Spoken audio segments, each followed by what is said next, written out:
Hello again, everyone. Welcome back to Adventures in Arcane Space. Once again, our players are... Hi, I'm Lance Corporal Higgimus, 4th class. Play Giff Fire. Hi, I'm David Big Mac Shepherd. I play Braxon, who's a human fighter with no class. Hi, I'm G-Man. I play Yeldan Sharpeye, a Elven Ranger. Hey, I'm James. I play Ockar, human paladin. I'm Levalithana, an elven wild mage. Hi, I'm Zach, and I play Lafdul Moonglade, a specialty priest and thief. And when we left off last time, you guys were just heading into the crystal sphere of Prime Space to do some quick resupply and reprovisioning before heading on to your destination in Alavar Space. I have a question, if I may. I may have an answer. Do I need to use detect powers before I enter the sphere? Yes. I've changed my spells, but obviously I don't know if I would have had time to if rested and changed them. It's only 2 spells. Yeah, that's fine. I mean, I just got rid of slow poison and my cure moderate, and I've obviously had to change the command for cure light wounds. Yeah, it's fine. If you wanted to say that you'd memorize it, that's fine with me.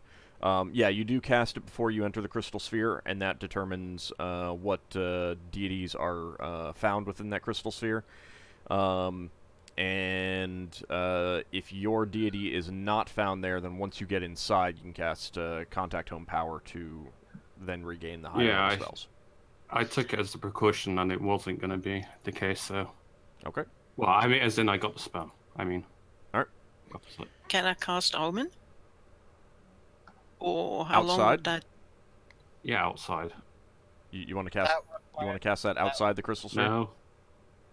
Yeah. Burning. I'm asking. I'm waiting for an answer. Hmm? Do you want to cast Omen outside the crystal sphere? I'm wondering what the consequence... How long into the future it will be able to see, to tell me. Don't laugh. I'm only learning this spell, you know, getting familiar with it. I understand. No. I mean, you don't really know. Do you want to cast it outside the crystal sphere? Yes? Okay. No, that's fine. Okay. You get ready to cast the spell, Omen, and you set up the you get the little sheets of paper, prepare them by marking them down with the symbols that you need to, and then you go to light them on fire. In the phlogiston. In the phlogiston. Oops. Oops, well. Indeed. Oh no! That's why I asked. Okay, well, so you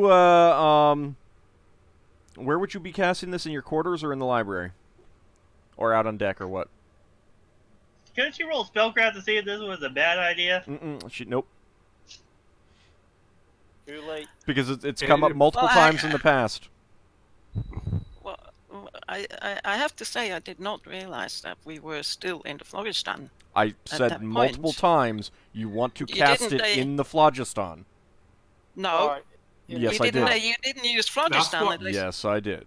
I may have said That's the flow. Everyone in the party was like, "Oh God, what?" Yeah, everyone was reacting to it because we all realized. I said phlogiston. I'm pretty sure I said I said phlogiston. You said outside the crystal. I think you said outside. You said outside the crystal sphere. Okay, well that's okay. All right, I will grant you that, but still, the only thing outside a crystal sphere is the phlogiston. Ah. Okay, so you go to light it, and you spark a candle. Try to light a candle, and it explodes in your face for 3 points of damage. Okay. The good news is that it's just 4 inches across, but of course that does spoil the spell, and you do lose access to that spell because you were starting to cast it and it disrupts your concentration. It's only 4-inch. It's only a 4-inch radius, so nothing else would have really been close, other than you. Where is she casting this? Because people might have just heard a sudden slight slap or explosion or bang or something. Yeah, so everyone would have heard the boom. Okay. It's actual boom. It would have been. It would have been a boom. Not a very loud. I'm gonna boom. run in to check on her. Yeah, Lafdul would be running over their old units. How much did you say? How much damage? 3 points of damage. Sweet. If Pond's Lava, seeing... are you okay? Yes. I will bandage her face. And maybe tie her hands behind her back. Yeah, you can't use your hands for a while. You'll be fine as soon as we leave the flagstaff. You lost your hand privileges. I'm gonna roll healing. I assume we'll be alright with that. Yep, that's fine. Yeah, I know exactly what to do with her. They can be taken in so many ways, my friend. Wow, people. Well, my mind I was going thinking more along the lines of a I was swift, just gonna tie her up or kick to the something, you know. rear.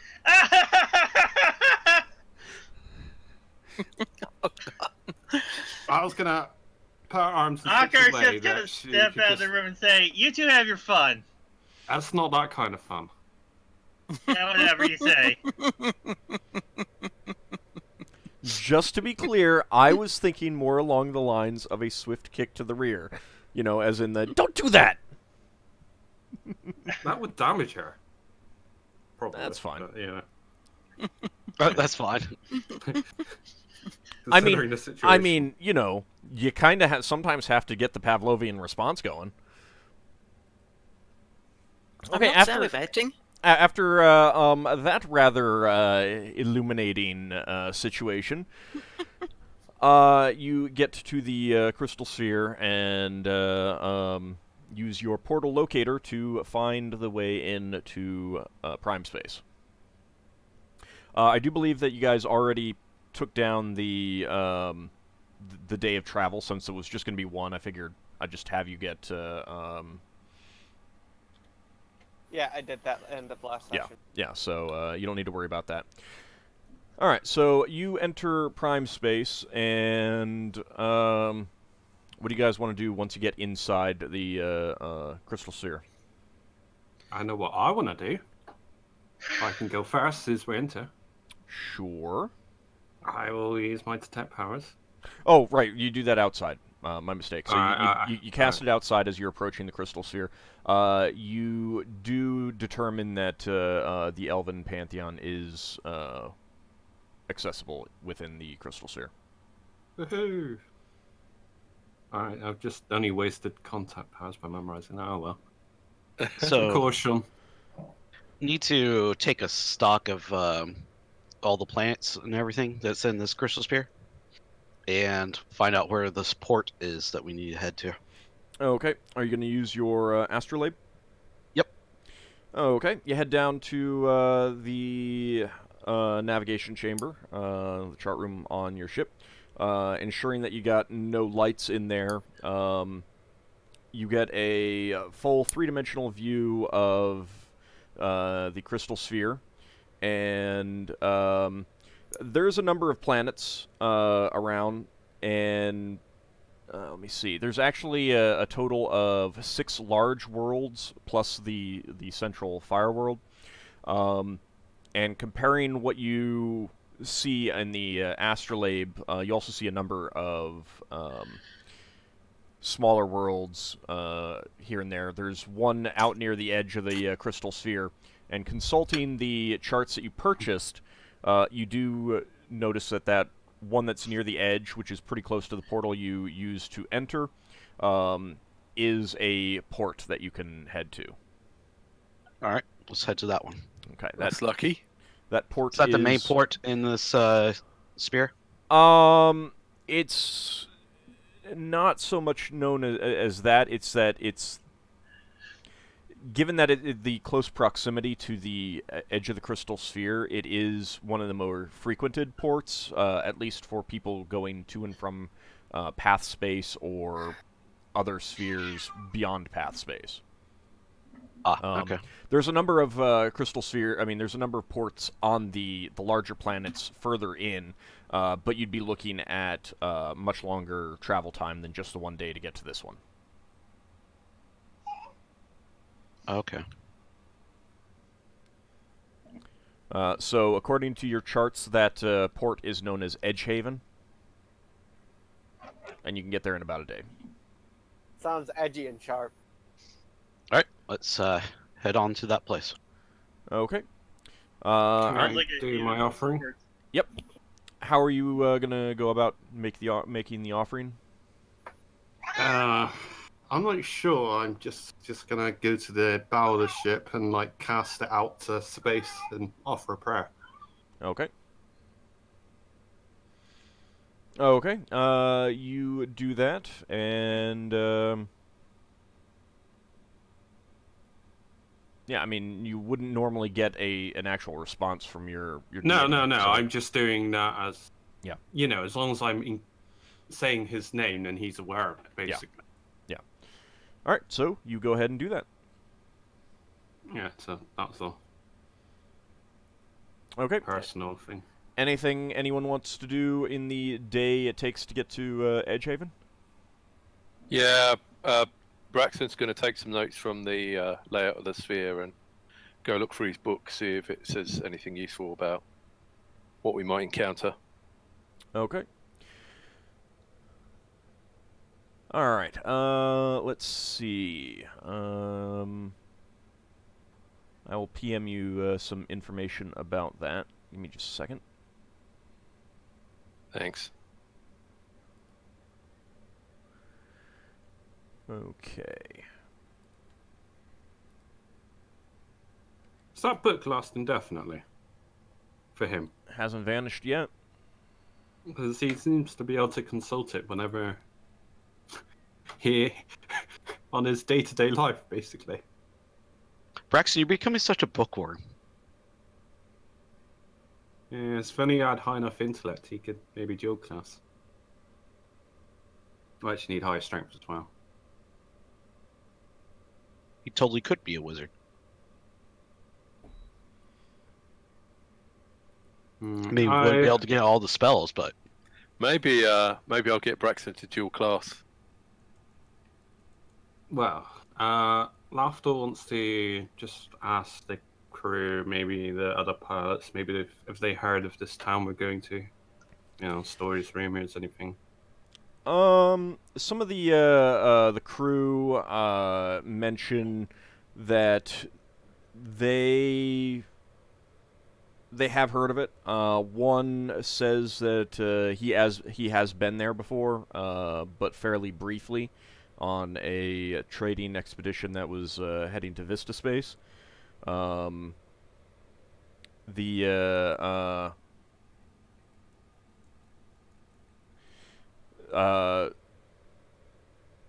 It was fairly unremarkable for the most part, kind of a standard port, but they were kind of known as not really asking questions, so it kind of has a reputation for smuggling and sometimes other unsavory things as well. That reminds me. Between the journey of here and there, would I have time to change one spell? Yeah, you'll have a day. Alright, yeah, I want to know customs, basically. Okay. Oh, how's the repairs on the ship been going? The ship has been fully repaired. It was repaired a couple weeks ago, mid trip, right. basically. Okay. Okay. Thanks. No problem. Just the wood and stuff to replace it. Did that crewman happen to know if there were any religious temples on there, or of any kind? He tells you that he knows that there's a Temple of Celestian and a Temple of Ta, those are the only ones that he noticed. There may have been others, but he didn't know. He does mention that the elves do have an enclave there. Nah, that's fine.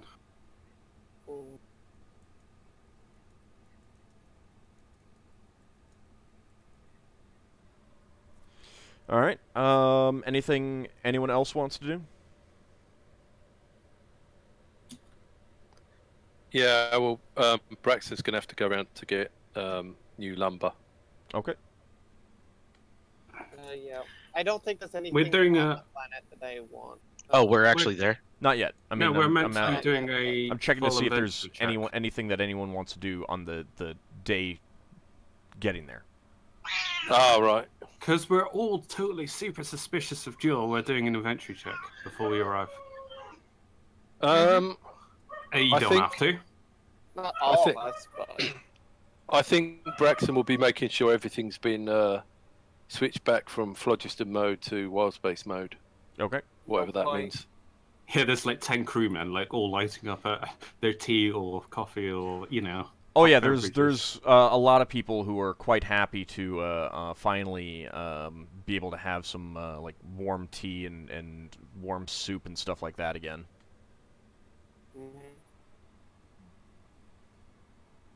Okay. On the day heading to Edgehaven, Higgimus, Jewel does approach you and asks whether or not you as captain and the rest of the crew have decided whether you would allow her to accompany you further or whether you'd like her to depart when you get to Edgehaven.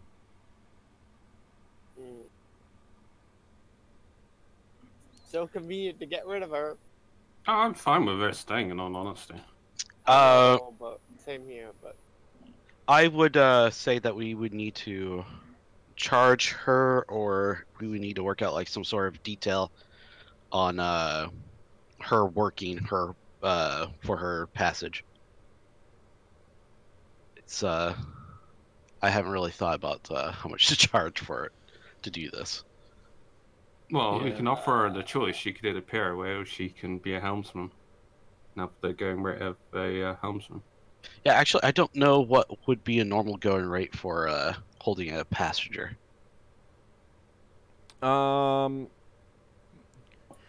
Offer her a suggestion for how much she's willing to pay. Well, first of all, you could say that you'll discuss it with the other party members and then go discuss it with them and find out whether Yeah. anyone else has an idea. I will tell you guys right now that, number one, there really isn't a going rate for passenger service, in part because, you know, when you're talking about one single passenger as opposed to a passenger craft where the ship's goal is to transport a whole bunch of people from one place to another, it's kind of like whatever the person is willing to pay, you know? You know, I and, thought and there was- whether you consider that worthwhile for your time and space and everything like that. I thought there was something written about that in Braxton's book. You can take a look. Yeah, Braxton, go take a look. Okay. So that's a good thing there. So I'll tell her, yeah, I'll need to. I'm not opposed to you coming along, but yeah, you will need to work out some sort of payment method. But I'll need to consult the rest of the officers to figure out what that will be. okay. And then I'll go consult the rest of the officers. Well, I'll bring up. She did say she was a helmsman. She could helm for free if Yeah, in her That's what I payments was getting thinking. to go there. just pay her what the others get paid, I guess. See if she'll accept. I didn't say she wants to come with us. Yeah, but helmsmen get paid. you need to it's a hold job. your microphone closer to your mouth when you're talking, Yeldan. Who? I was gonna say, she wants to go there. We don't necessarily need her. It is a nice bonus to have a third helmsman, so there's less stress on the other two. But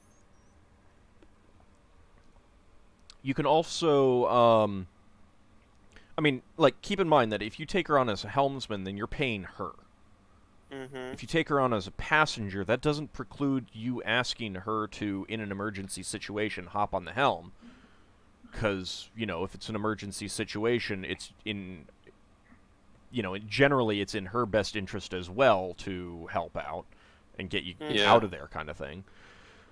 How about whereas if she's a working passenger, passage? then you're getting paid. True. Yeah. Does she have any? Does she even have any money? Well, you don't know. And I guess if she could, if she does offer her services as a helmsman as payment, that could work too. But she'll have to offer that, I guess. How's her flitter coming along? The wing is not fully regrown, but I mean, it was flyable then. She just didn't have a helm. She still doesn't. And she still doesn't. But she could always dock at this place and try to get one, or take passage on another ship, doing the same thing with her flitter that you guys did, kind of thing. So, I mean, but yeah, you don't know how much money she has available to her. You don't know if she has other things that she could pay with. But she did offer. She did offer to pay for her trip anyway, didn't she? And she did. Yes, she did. And I will bring up So we can assume that. So we can assume that she has some money, assuming that she actually was going to offer money. Yeah. Gold. Well, she has something that she can pay us with. What I will bring up is that we might not want to let her. We might want to actually keep her with us, because she might tell somebody about wherever space is, trying to find someone else to take her. And we might not. She might tell other people what Alvar space is, and we don't really want that right now until we recover this artifact we're after. Well, I mean, it's not really a secret thing. It's not. that we're It's going a to this secret. place. It's not a secret that we're going there, but she doesn't know what we're doing there yet. And if she brings other people over there, they might they might follow us in and try to get it before us if they find out it's there, and all sorts of problems.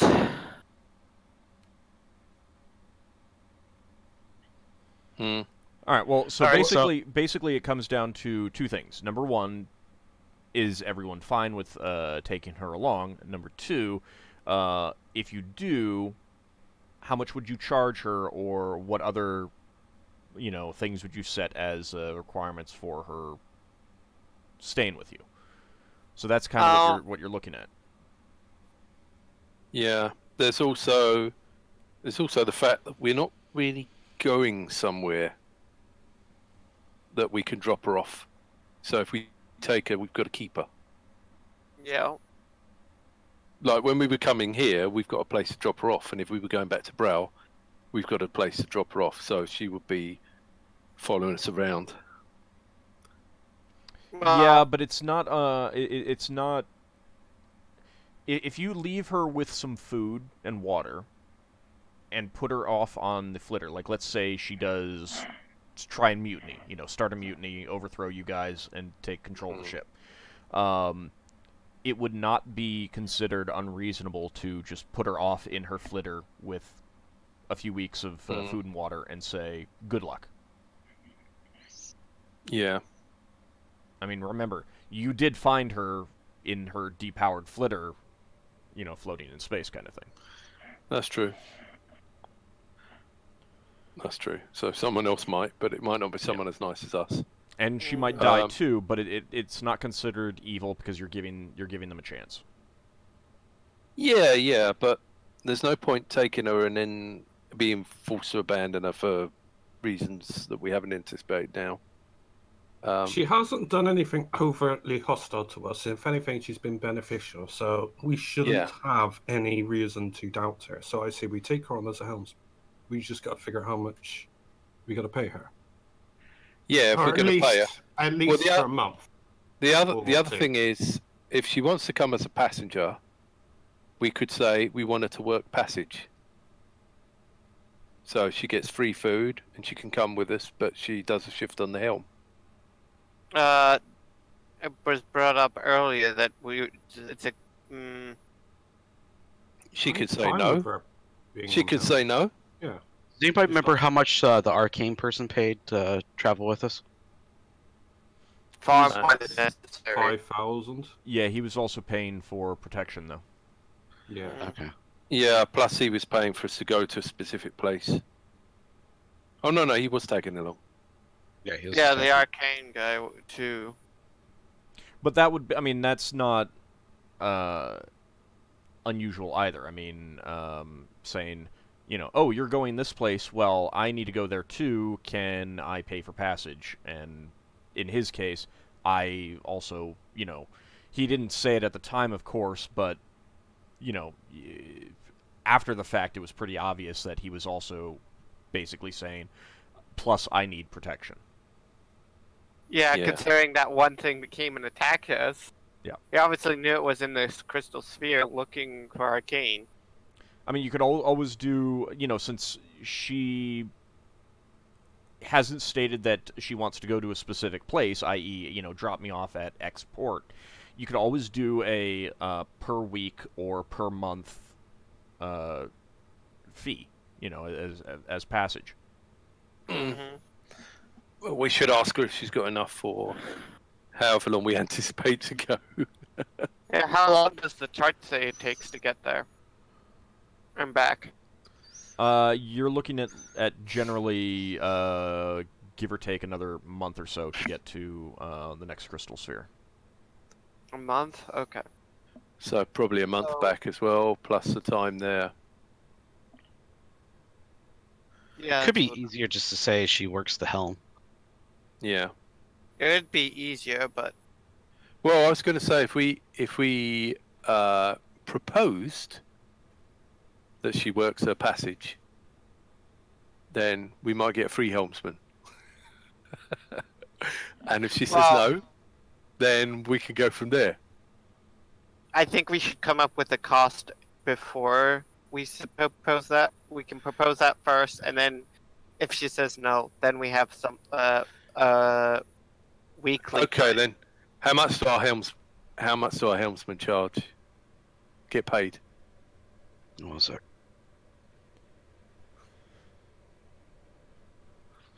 100.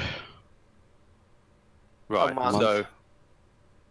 So if we said double that or 4 times that, but we'll allow her to work passage instead.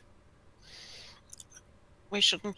We should take into account how much air she's using, how much food she's eating, and stuff like that. So Double. so we don't actually make a loss on the resources she's using. That's true. In the grand scheme of things, one more person on board a ship is negligible in that regard. Yeah. But that may be so. But if it's a passenger then who is paying, generally you try to get them at least to cover their cost. Yeah. Right, but that's what I'm saying is that that's negligible. I mean, like, that would be... I don't even think it would be... I'm not even sure it would be a gold piece. Silver or something. Okay.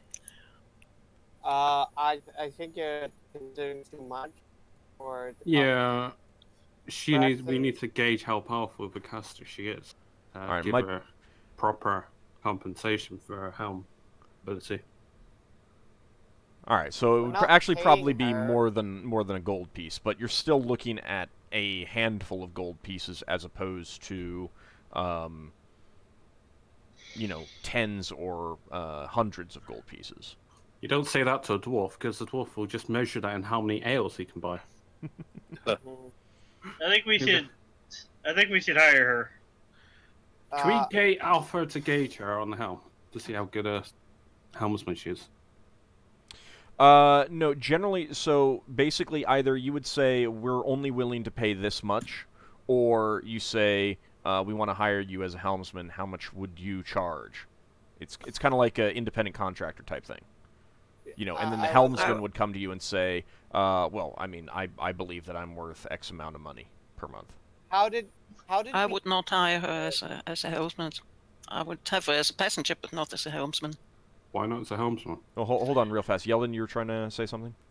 I was saying, how did we get to getting her to work for passage to paying her to be a helmsman? That's always been on the table. Yeah, I know it's been on the table, but Braxon said, "Yeah, let's just get her to be a helmsman," and that fine if it would pay her too if she doesn't. It's like no. No. Someone else proposed paying her first. Might have been Higgimus. And Braxon brought up getting her to work passage. In other words, you will be paying this, but if you pull shifts for us, you can come for free. Mm-hmm. Yeah, that's what I mean. And then we see what she says, and then she either pays us money, or she does a shift. And we see what she says. I mean, there's but there has been some genuine offerings of pay as well.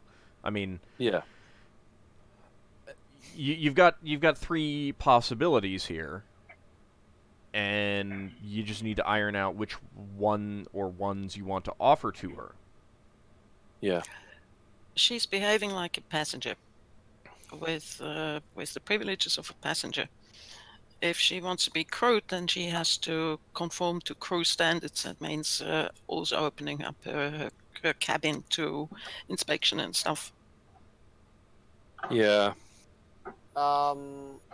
If she doesn't want to do that, I'm not prepared to accept her as a helmsman, as crew. Well, Levi's not prepared to accept her. we would move her into the same room with the rest of the helmsmen now. Yep. I really suggest we just take her on as a passenger. Let's just think of an let's just keep with to charge. Yeah, let's just keep with the passenger idea. Alright, I'm not against it, so... Alright, and how much are we gonna charge? We Would go you be around in a big interested to circle. see? I kind of feel like one of the reasons why the other proposals were being made was because no one's sure how much to charge her, and no one wants to try to just set a number. So that's the thing. We've no idea. Just set a number. What's If the she's how long wanting is the- protection... How long is the trip? No.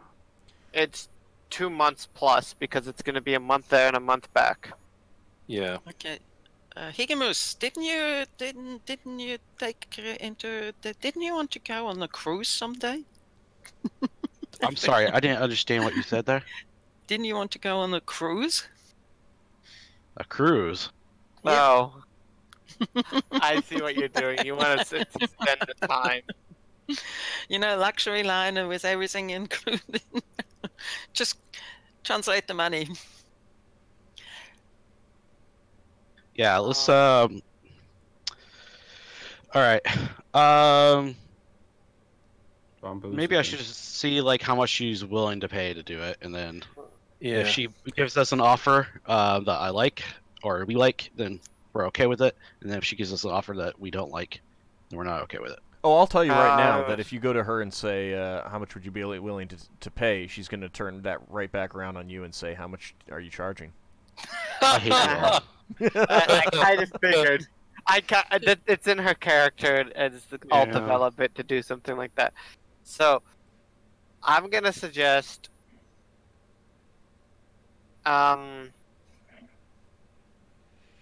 considering costs and stuff. How about I'm like thinking, 1,000 or something like that? No, I was thinking 100 gold pieces per week. If we ask the other 2 helmsmen how much they would... We're past that. So hang on, No, we're paying. I mean, if they were to go as passengers, because they're casters as well, so...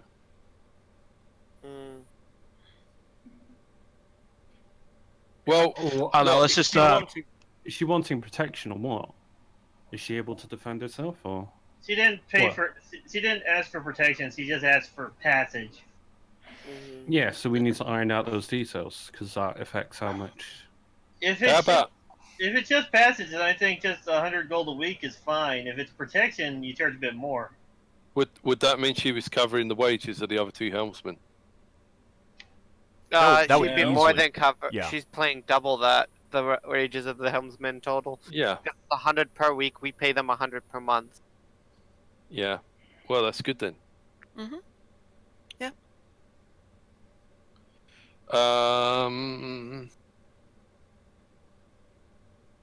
And Do you I said think it at a it's- I set it at a per week basis based on the fact that we don't know how long the trip's gonna be. So a per week basis is more reliable than a per month basis. And we don't want to go per day because we don't want to sell her for with a huge ass debt to us. Do you think it's worth asking her if she has any spells she'd be wanting to trade with Nora and Lever? Okay. We're making this too complicated. Let's think of an amount that's going to be Yeah. good. Well, we got an amount. Yeah, you got an We've amount. got an amount. Does anyone 1,000 disagree per- with that? 100 per week. Or 100 per week. Per week? That's a lot. Does anyone disagree with that? Well, I mean, it sounds like Yeah, Zaka but thinks you think that's a lot. She Yeah, I can think that's bargain us down. outrageous. If she thinks it's too much, then she can say so, and she can bargain us down. Counter offer. Yeah. Yep. Yeah. Mhm. And we haven't charged her so far. And since that's a possibility, no lower than 50. We didn't charge her so far, and she hasn't paid us any reward for rescuing her. So Okay, so that's what you guys are wanting is 100 per week? And then if she haggles us, no lower Yeah. than 50. if she wants to haggle, All right, I'll do it. Okay. So after getting that information, I'll come to her, or I'll go to her, and then I'll let her know that we'll be willing to take her on as a passenger for 100 per week, 100 gold. She kind of like taps her chin thinking about that and then says,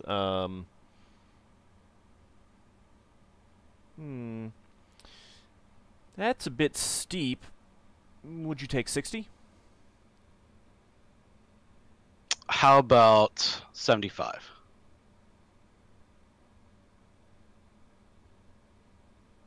Okay, you have a deal.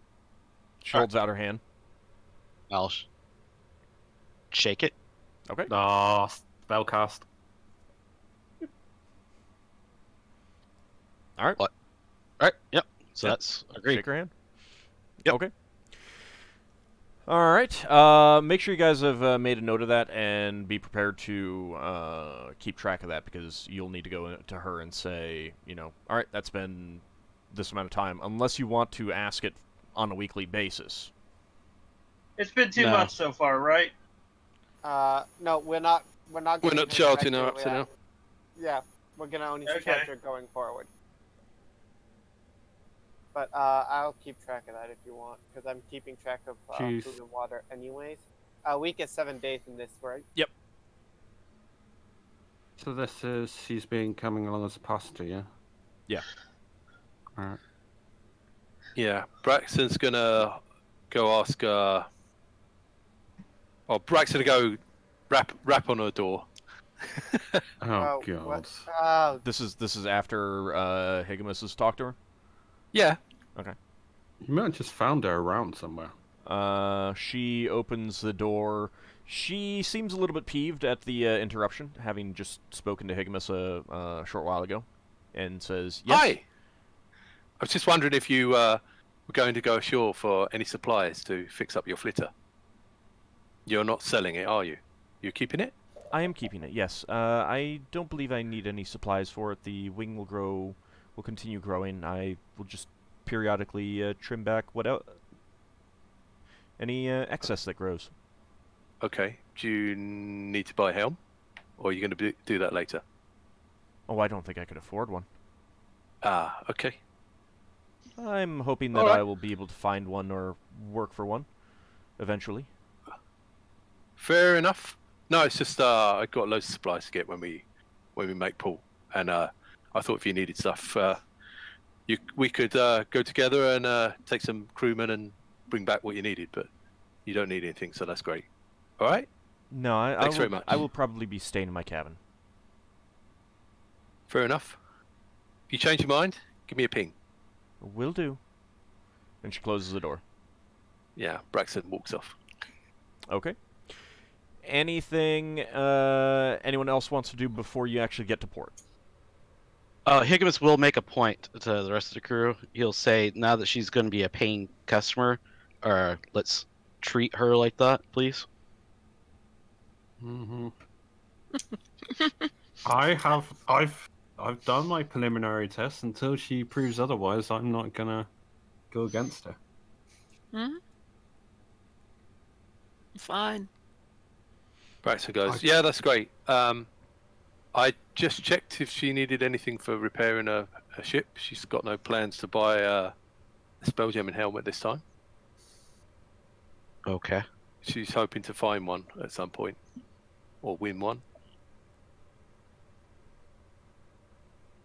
Alright. Okay. You continue the rest of the journey to Edgehaven, and as you approach, there is a signal tower at the edge of the dock that begins signaling, getting basic details from you guys, like ship name, what port are you out of, whether you're stopping for resupply or bringing in cargo, that sort of thing. And then it directs you to a specific dock. You were saying? Said, yeah, I'll handle all that, whatnot. Okay. What are their fees? They inform you that the docking fees and water service are 1 gold piece per ton of the ship. So they inform you. 70? Yeah, that'll be 70. And 1 copper piece for per member of the crew and passenger for additional services and air. That's different. All right. Oh, if we've arrived, can I use no custom? Yeah, you would have. Yeah, that's fine. Yeah, I just want to know about any shifty laws or customs, like paying levies and stuff. Anything of particular note? Nothing of particular note. If anything comes up, then you would know what the proper response would be. Mm-hmm. So, for the most part, it seems pretty standard. Yeah, compared I'm to, just like, going with... Yeah, I'm going with Higgimus, actually, if he doesn't mind, because I've used the span, I would just tell him. Okay. Seems a bit odd. As you're pulling in, the asteroid itself looks like it's about 2/3 the size of Brawl, but it's not as densely built up. As you were approaching, you did see that there was a large lake on the underside and what appeared to be some small fields and orchards for air and food production. And if you had to guess, you would say that this asteroid was probably once a dwarven citadel, although it's been substantially reworked. There are some weapon turrets on the edges that are not built but carved out of the stone, which is unusual for human settlements, more common on dwarven citadels and stuff like that. Beyond that sort of thing and some other features, though, there's not a whole lot that says Dwarven Citadel, so you would guess that, if you're right, this was probably hundreds of years ago when it was a Dwarven Citadel. Interesting. That seems to be a theme. People building up asteroids that used to be dwarven citadels. It is pretty common because, I mean, they've done, they've already done a lot of the work, and once they've mined out any precious metals, they move on and just kind of leave it be. They don't want them anymore, so they make, a lot of the work has already been done kind of thing, so it's a good thing to move into. Well, yeah, and dwarves tend to overbuild anyways. So as you're pulling in, there are currently 4 other ships in dock. There's a nautiloid, a tradesman, a squid ship, and a galleon. And you can see that the galleon is... Nautiloids are typically mine flares, right? Yeah. The galleon is currently unloading lumber. What the tradesman and the squid ship are doing, you can't really tell. Okay, so we're back. Air's resupplied. Okay. I will say to the party, try to suppress our mission, don't tell anyone unless you want to know. because they have mind readers. And the crew would have been told, you know, it's oftentimes fairly standard for adventure crews to just be, you know, like, don't talk about what we're doing kind of thing. Don't talk about work. Basically, yeah. We'll talk about Fight Club. Well, it's more that, you know, like, don't talk about what you're currently doing and where you're going, but if Talk you want to about boast about things that forward, you've yeah. done, that's usually fine. Okay. Yeah. So, I mean, there's that's gonna be a lot kind of the boasting about standard taking out etiquette. what is it? Was it again? Nyogi. You need to hold your microphone close to your mouth when you're talking, because otherwise it's too easy to get overtalked, and I can barely hear you. All right. Yeah, there's probably a lot of boasting about taking out a Nyogi ship. Yeah. Can that be happening? So as you dock, Dockmaster comes up, comes aboard to discuss the fees that were mentioned and take the payment. I pay up. And he gives you a quick rundown of the, you know, port rules and regulations. Nothing of particular note. It's pretty much all the usual stuff. Okay, excellent. And Ben asks if you have any questions. Just a general direction for the market and that sort of thing. He goes ahead and directs you to 2 different shops that you can get provisions at. They have a single lumber supplier. He directs you to them, and a couple stores that sell nautical supplies if you need it, which includes ammunition, ship weapons, and stuff like that. About temples. He tells you that there's a temple to Ptah, there's a temple to Celestian, and there's a temple of the Path and the Way, and there is also an elven forest on the far end of the asteroid that he understands has some temples, but he's never been there.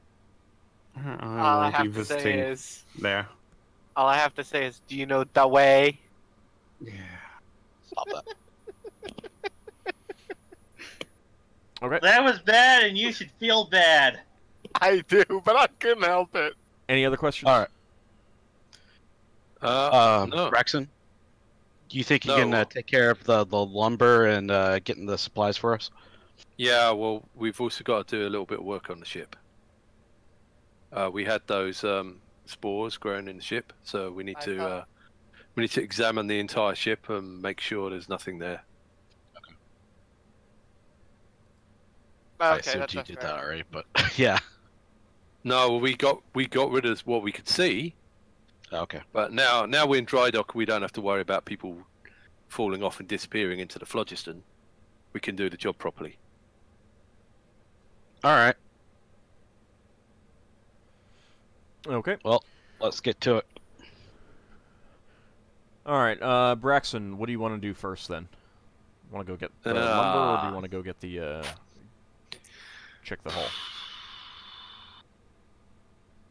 Yeah, because checking lumber, it's got to be brought over and doing the whole. Mind you, doing the whole. We might need a bit more wood, so I think he'll get the hole sorted out first. Okay. All right. So you gather together a large team of the crew and begin to scour the hull for any barnacle spores that may have been missed, and that's going to take a day.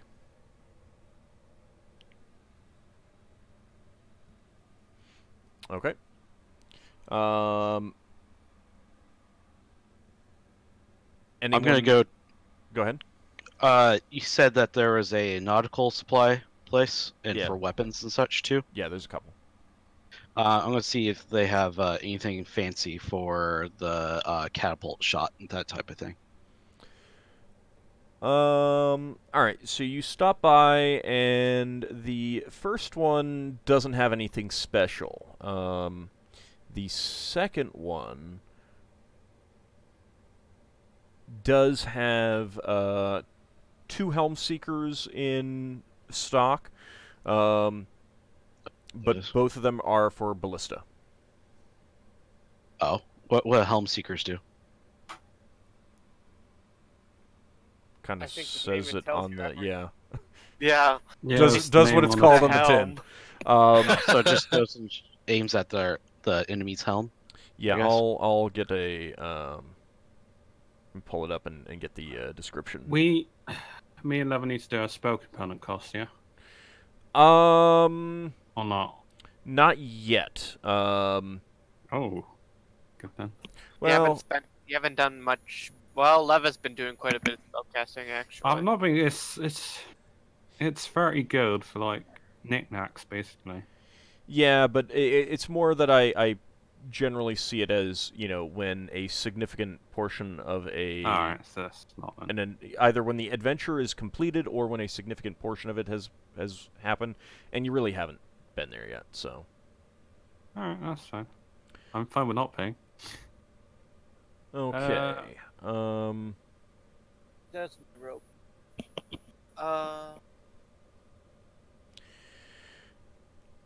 So yes, the Helm Seekers, they lock on and move towards a spell jamming ship. Okay, how much are those? And actually gives different prices for the different ballista types, and that's not shouldn't be right because it should be the same thing. Ballistas all use the same shot, whereas catapults don't. Hold on a second.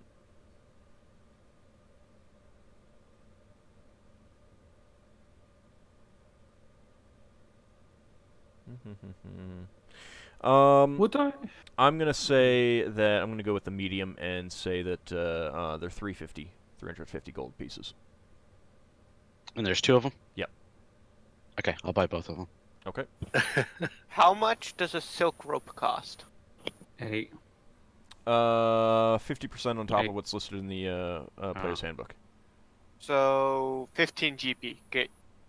Yeah, and Lafdul, you were saying? I was gonna ask, well, kind of like ask about what about the player characters discussing our mission? Because I was gonna inquire whether or not they know anything about the Alvar space. Is it Alvar? Alvar space. I was gonna inquire if they knew anything over there at the Open Temple, and I was also gonna mention about Valoriana. They wouldn't Do know you- anything about Valoriana. No, but character. But no. But about her religion, you know, because she was like the only representative of her religion back there. They might have more over here. Maybe. But if you're asking about that, you could probably ask about that. There is an Elven Enclave. I'm assuming there's an Elven Imperial Navy as presence here too. You could go talk to them about it if you really must. Yeah, real fast, but- if there's an Elven Enclave, like an Elven Forest, guaranteed to be a representative of the Imperial Navy. In fact, that whole section would generally be considered an embassy. Otherwise, if there's no embassy, then the elves basically just make do with whatever the normal housing is on a world. Typically.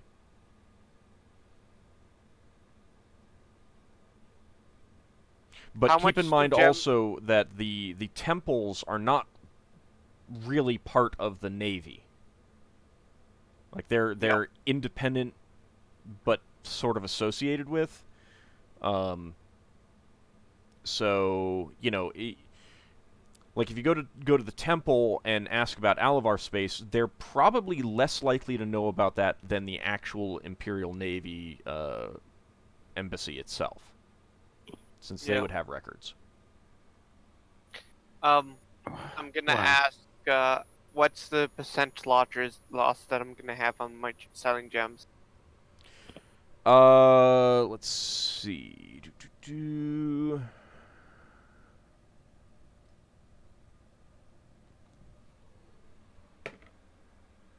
30% right here. Ooh. Okay. So you can sell them for 70%. 7 gold. All right, Lafdul, you still want to go, or do you want to get an answer from the rest of the party before you decide to do that? I ask Higgimus if he would like to go to the Elven Enclave and inquire. Maybe there's some more members of Valoriana's religion there, and they might be able to give more insight. Oh, I thought you were the same religion as her. No. Really? Yes. Oh, I thought you all did. Yeah, we're not real quite fast. the same gunslingers, you know. Real fast. Also, real fast. I wanted to mention that Asher, you did have another dream on the night before you arrived here. After you got into the crystal sphere, it's the same as the ones that you've been having.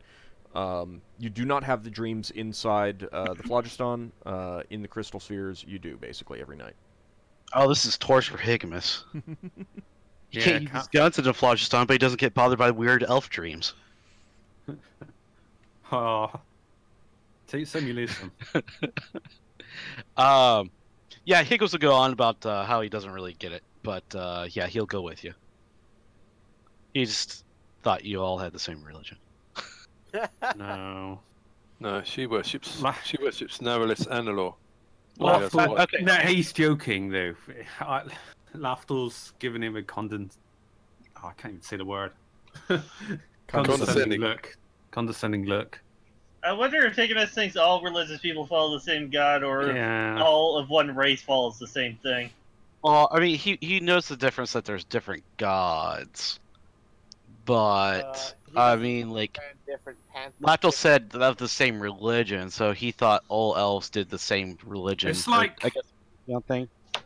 we're all part of the same military structure, I suppose, but we all report to our own COs, so to speak. Oh, I guess that makes more sense. I Thank tried you. to convert it into Giff speak. That makes more sense. That actually worked, I guess. Don't believe them. They just want to have their own temples. No, I go to the Elven Enclave. I pass the greetings and ask if I could see the temples. Higgimus is coming with you. Yeah, I ask if. He asked me to. I ask if he's allowed. We could do this. Get out of looking for barnacles. You head to the Elven Enclave. There is a silvery tower peeking just over the top of the trees. Upon entering, you're greeted by some Imperial Navy officers or troopers, essentially, on the at the edge, who basically ask how they can help you with that kind of mode of What are you doing here? sort of. Hang on, I've got her temple written down somewhere. Where is it? Looking at my notes. Oh, I know I had it written down. Oh yeah. No, I've got everyone else but Valoriana. I know I had it written down here. Someone literally just said it like 5 minutes ago too. I know it's like Neuralis or something Yeah. like that. Close enough. I ask if there's a contingency of followers of Nordorianus. Yeah. I can't say the bloody word Narellis Analor. because See, I don't have it in front of me, so I'm literally No, I know, imagining how to pronounce it. But the best part was that you merged Neuralis with Baloriana's name.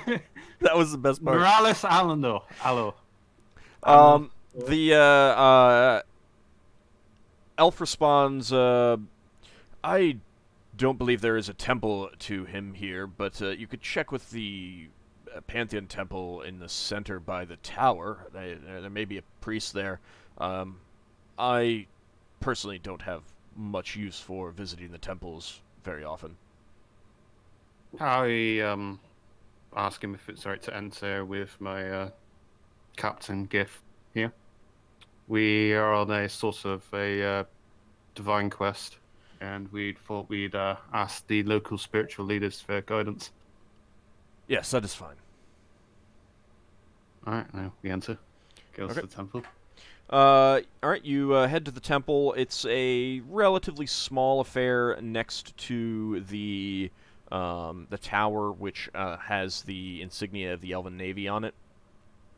Mm-hmm. Inside, Is this a place? inside, you are greeted by a young elf priest who asks if there is,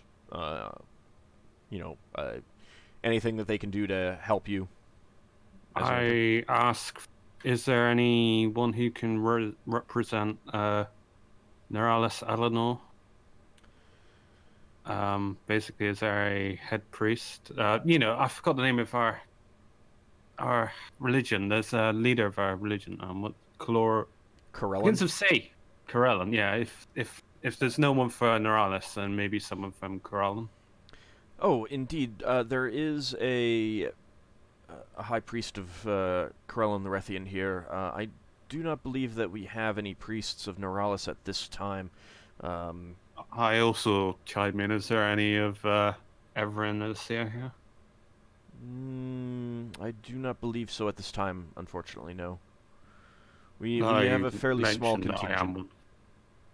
Oh, indeed, you are. Yeah. We don't stay in one place.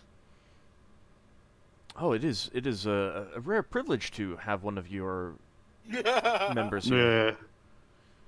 Yes, Lafdul's nose grows a bit longer at this point. Yeah. Anyway, we're not here for too long, so if we could see one of the high priests of Colorion, you're most welcome. He conducts you to an older elf priest who looks up as you enter. It's a female priest this time, with like pure white hair. She stands up to greet you and says, "How may I assist you in the name of Corellin?"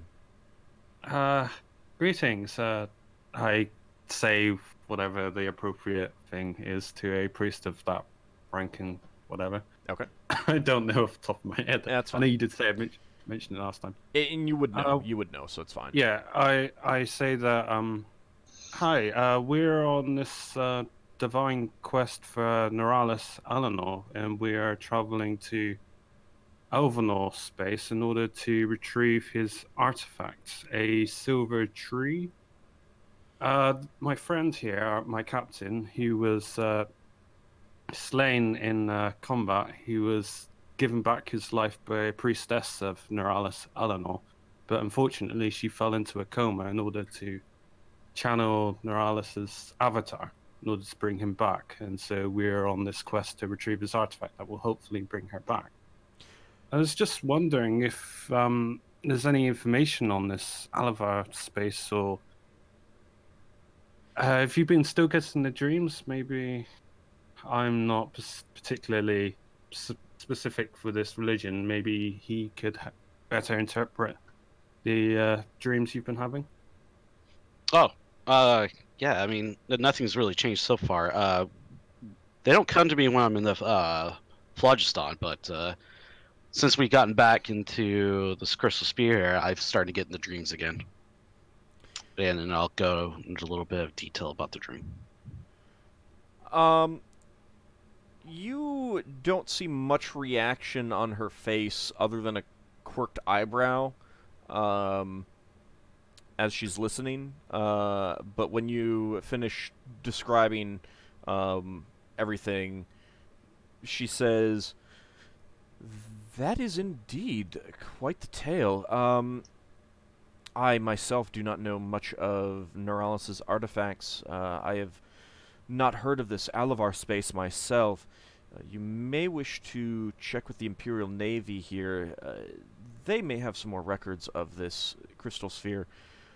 I could pray to Corellin, but given that this is wholly within Neuralis's purview, I do not know what he might reveal to me."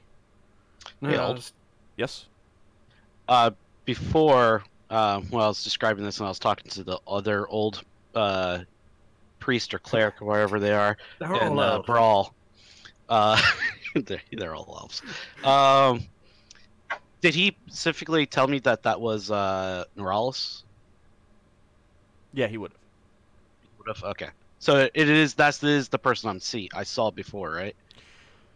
It wasn't. Well, I mean, it was based someone else. on your description and everything like that, I mean, it certainly appeared to be. Okay. Good enough. Alright, I guess we can't find any more information out here, but I thank him for the directions towards the Imperial Navy. I guess we go now. Okay. You want to go Unless you check with them? do you object, Higgimus? No. No, I don't have anything necessarily. No, they might have more information on the space other than our maps. You know. I go over there with Higgimus. Okay. We basically go over the same shtick. Just so you know, you would have been given, back when you were getting the information originally, you would have gotten information, a chart of the crystal sphere itself, so you have that already. Yeah, I was just because this is a closer sphere. They might have more information. It's an easier space to get between. Yeah, I'm just assume. letting you know. All right. All right, so you basically I'm making the rounds, seeing if I can gather more information. That's my whole goal. Yeah. You head to the Imperial Navy Tower and quickly relay to the officer there, what you're there for and what you wanted to be, what information you wanted, kind of thing. And yeah, it's just any reports or anything that he's willing to offer us. Any insight in the area. He takes you to the records office to talk to an elf there. However, that elf, after going through some information, has no information on Alavar space and has not himself heard of it. Not heard of it? Is it that obscure, this space, is it? It was lost 300 years ago. Hmm. And the route that you're taking to get to it is not the route that the elves used 300 years ago. Did the guy say that was 300 years ago? Or is that you all telling us? This guy isn't saying that, because he's never heard Because of if it. he was going to say that, Higgimus kind of quirk up and like, I thought you guys lived forever. Well, so, first of all, I mean, this guy has not heard of it. He has no information on it. And out of metagaming type thing, the reason that he doesn't is because this was a sphere well outside of this enclave's jurisdiction, so to speak. Yeah, I get you. Because it was accessible from a different crystal sphere back then. You would have been told way back when you were first getting information about this, that it was lost 300 years ago. No, I mean, if we didn't learn anything new, then we didn't learn anything new. Thought it'd make the rounds. And yeah, I mean, there's a lot who, I mean, elves do live longer than 300 years, and there's a lot of elves currently around who might know of it, but it's like, I mean, do you know of every single city or province, in a foreign nation and stuff like that, I get you. So, Higgimus was just, that just been like one of Higgimus's quirks. Yeah. All right. As elves tend to forget the older they get. I don't know about that, but I mean, this is well within the normal average middle-aged lifespan kind of thing, or just old age of elves. There's plenty of elves out there in the whole Navy who would know of the sphere, and some may have even been there, but keep in mind also that 300 years ago there was a big war that a lot of elves were killed. So. So, are they done with what they're doing? Yeah, I don't think we're going to learn anything. Yeah, we just head out, I guess. Well, I kind of wanted to see if I could find something. Okay. I want to see if I can find barding for my wolf. You are not going to find barding for a wolf. Okay, then I'll just try to figure out something about that later. Yeah. if you want to head to the marketplace and check out their weapons and armor and stuff like that, you can.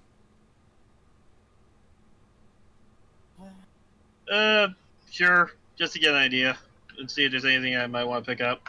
Okay. For the most part, the equipment selection is fairly standard for a port city of this type.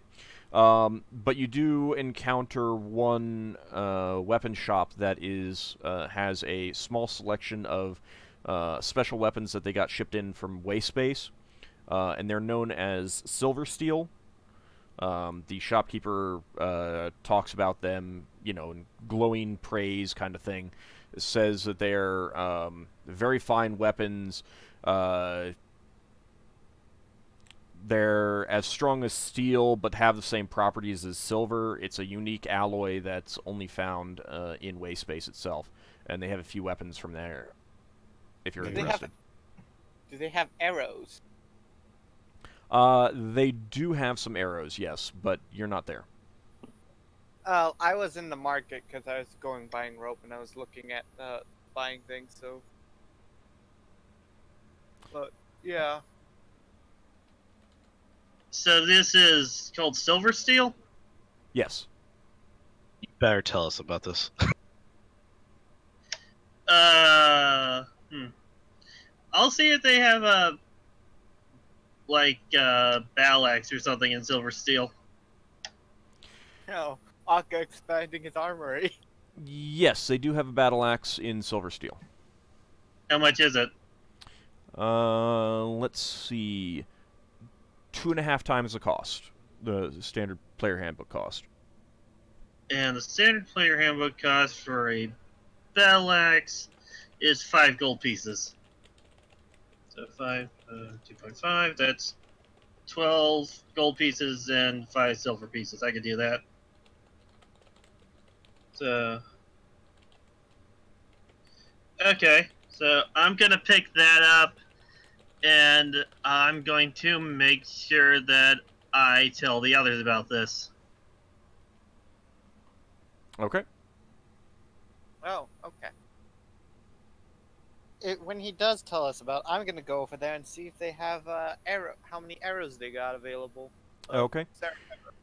Ockar, one other note is that one downside of these weapons is that they aren't quite balanced the same way, so weapon speed is one worse than the standard. Otherwise, so it's it goes all the up same. from 7 to 8. Yeah. Well, that's about the same as my heavy lance, so I can deal with it. Okay.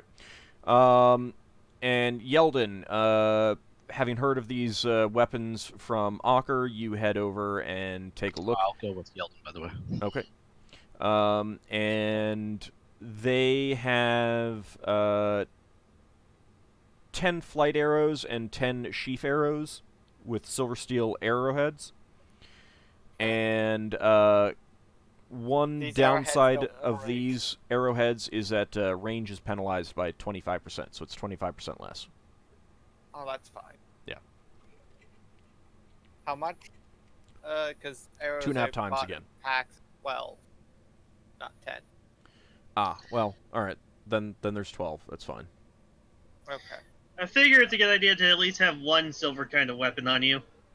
Well, I have silver much, arrows, but these are better because I can have a chance of recovering the arrowhead. I can recover the arrowheads on these ones, whereas the other ones I can't.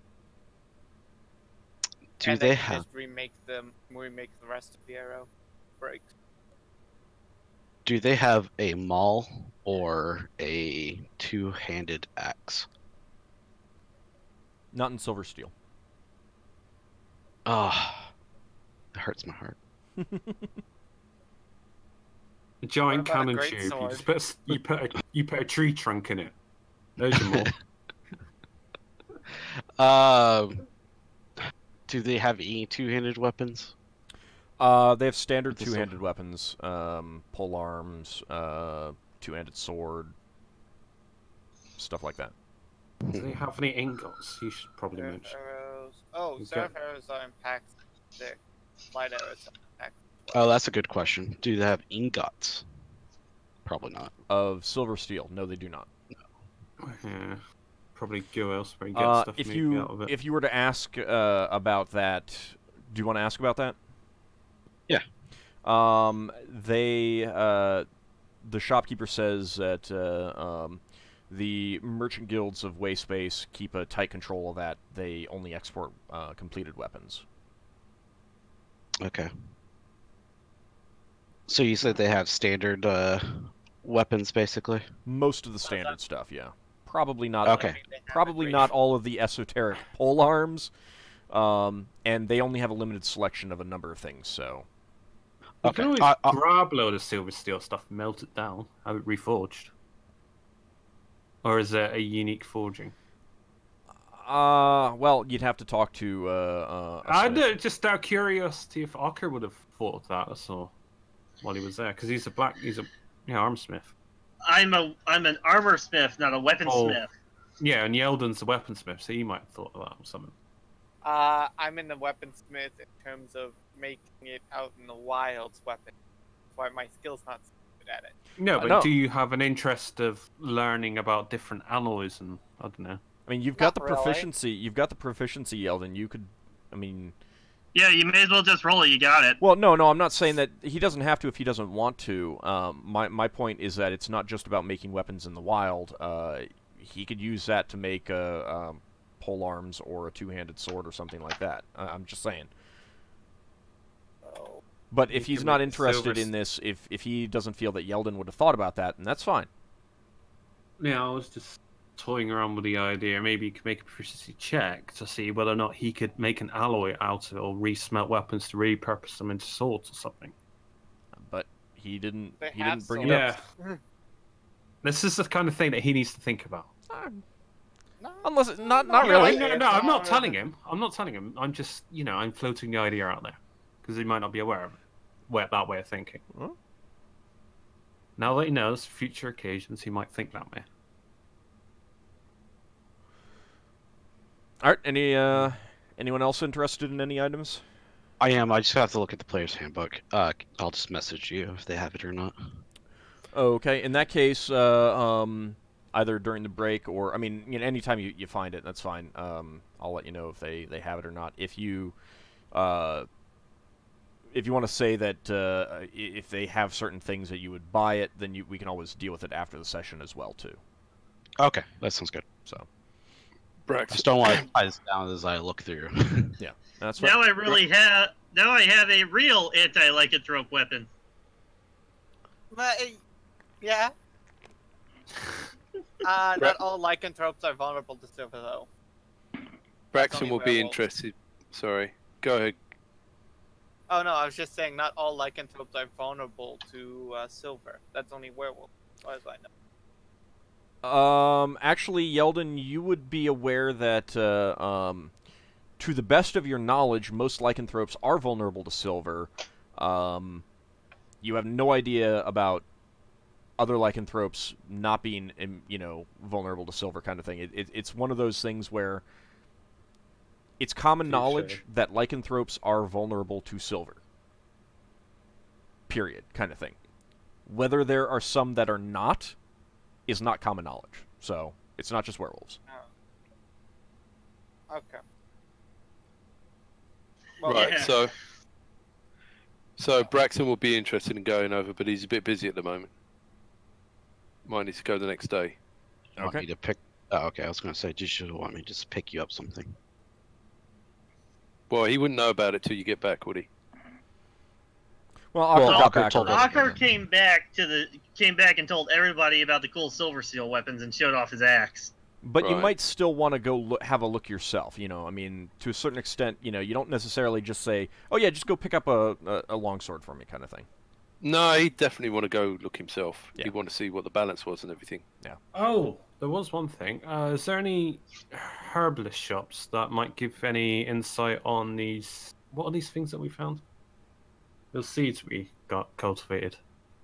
oh, Yeah, I want to know if there's any books on that or anything. I don't know what you're talking about. You know those plants that those- we You know those structure. plants that looked like Butterflies. butterflies that were the butterfly Oh, plants that were those. flying in the phlogiston. Yeah, I want to know if there's any books referencing them specifically for cultivating them or anything. Yeah, we also need nets Or for any. them. Yeah, oh yeah, we did need nets, didn't we? So I can fly. That's not my deal. yeah, you go and they don't have any books, but you can talk to the town apothecary, see if he knows anything. Yeah, I'll just add to my knowledge, I suppose. Yeah. Doing so, you find out that it is said that the elves know how to cultivate them, but if so, they keep that a very close secret. They don't share it, and no one else has discovered a way to cultivate them. Could I, during extra downtime, could I go back to the temple and see if I can inquire about that? Sure. Yeah, no, I just inquire while I'm just paying my respects to the temples. The temple tells you that that's a secret of the Elven Navy. Really? Yeah. Almost everything is a secret of the Elven Navy. They it means do you're not gonna mention that the starfly plants are actually the basis of flitters, man-o'-wars, and armadas. Oh. Yep. I thought as much. It tastes good too. Yeah, but they're not going to really tell me that because I'm not a military person. That would be a favor or something. Yeah. No, I'm not going to bother mentioning it's in the Navy. I don't think they tell me. Okay. Real quick, based on those comments on Discord. No, actually, it was... I was flipping through the gray space accessory, and in one of the ports, I don't even remember what planet it's on, it was mentioning that in this port you can find blank from the Flaness, blank from Kryn, silver steel from Wayspace, which I don't remember having seen that before, and Wayspace is one of those spheres that gets very little mention, so I was like, sweet! I am gonna use that. So just Oh, I thought you were putting that in there as a hint that we may want to get those. Nope. I got them because they're silver. They're basically silver arrows that I can rebuild if the shaft, rather than losing the arrow every time I shoot one. I mainly got the axe because I figured it's good if a werewolf decides to try to maul me. Or any, I think there's a few undead creatures that I also have a vulnerability to silver. Okay. So that's gonna wrap up the first day. You then Braxon, you with the team from the crew, you do finish scouring the hall. During the process, you do note some, potential things to fix over time. Nothing major, nothing that requires, like, actual work or is hull damage. But you do confirm that you find no flow barnacle spores. That is good. That's brilliant. That's actually a smart idea, because if there was spores left, they could have grown more. That's caused us problems. Lafdul, I'd assume that you're staying on the ship. Oh, are we? I would assume I don't so. know. You got a lot of... This isn't a space. wasp. Oh, yeah, no, I got a lot. This isn't a I've wasp. actually got a nice bed and we paid for this furnishing. Yeldan's sleeping in the hammock. I don't know, he might go and buy some wine. That's it, and he'd go back to there. So are we into the evening of the first day? Yeah, it's the end of the first day, unless anyone wants to do anything. I'm good. I got everything I think I want. Okay. I'm buying a jug of elven wine to bring back. All right, that's going to be 5 gold pieces. Right. Would biter arrows probably No, they don't have any available. just any old no biter arrows period? Okay. No. That's right. I forgot. I wanted to buy some of those because they're designed to have ropes attached to them. Those types of arrows. Braxton's going to have a wander around the docks and see if he can Get spot mad. anything unusual about the other ships that are in. Does this asteroid have a Temple to Tyr on it? It does not. Okay. Braxon, you can't make out the name on the Nautiloid, but you do see a mind flayer up on deck talking to a human. The tradesman... Kill it. The tradesman is called the Grey Gaggler. The squid ship is the Whiplash, and the galleon is Barham's Pride. Well, didn't manage to type that as fast enough. It's fine. I mean, if you want it afterwards, I'll copy and paste Brilliant. it to you. Okay. But apart from the mind flare, they don't look dodgy at all. No. I mean, the galleon was unloading lumber when you arrived. It's not now. Yeah. And whatever the squid the ship other- and the tradesmen are doing, you can't tell. And the Nautiloid, well, just avoid that. Yeah.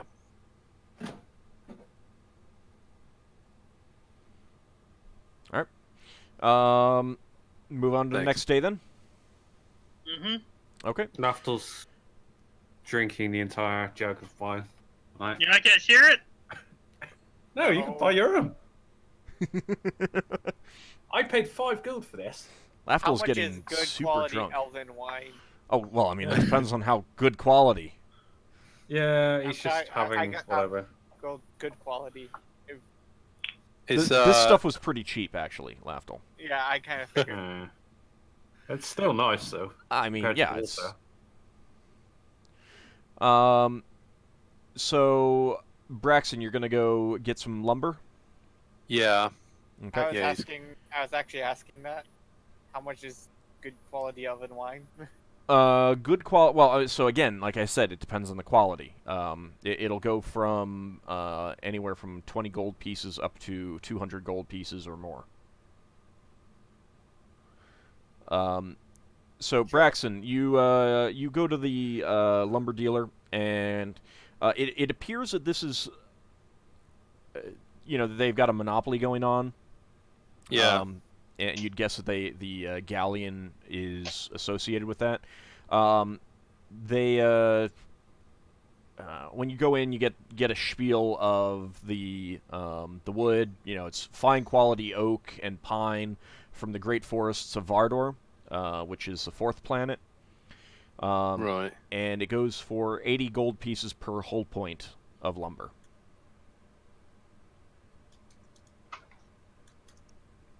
Is it nice lumber? Yeah. Braxton's going to take along a bit of the lumber from the ship, from our spare supplies, just a little off cut, and he's going to go around and see which wood matches that best in quality. Do they say they've got any wood with special properties? Or is it just... They do not. I mean, it's types of oaks and pines that you've never heard of, but looking over the lumber itself, it looks like it's pretty standard in terms of its strength and resilience and stuff like that. Out of curiosity, would Yeldan be interested in getting various... well, because you've got leatherworking, haven't you, or not? Yes, I do. Does that include tanning? Because don't you need, like, tanning bark or something? I'm not sure. I'd have to look up to see if I think leatherworking tanning is contains... its own proficiency. I could be Yeah, I was just wondering if you needed to get some kind of, like, oak or, some... Oh, tanning. you mean like people dyeing pine to make it look like mahogany? Yeah, I'm No.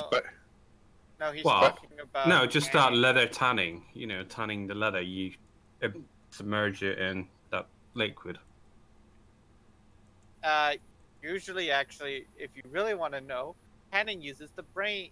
The tanning material actually uses. Well, it's the brain of different the animal methods. that it comes from. Yeah, it's different methods. Can Braxon make a carpentry check to work out which is the best wood? Sure.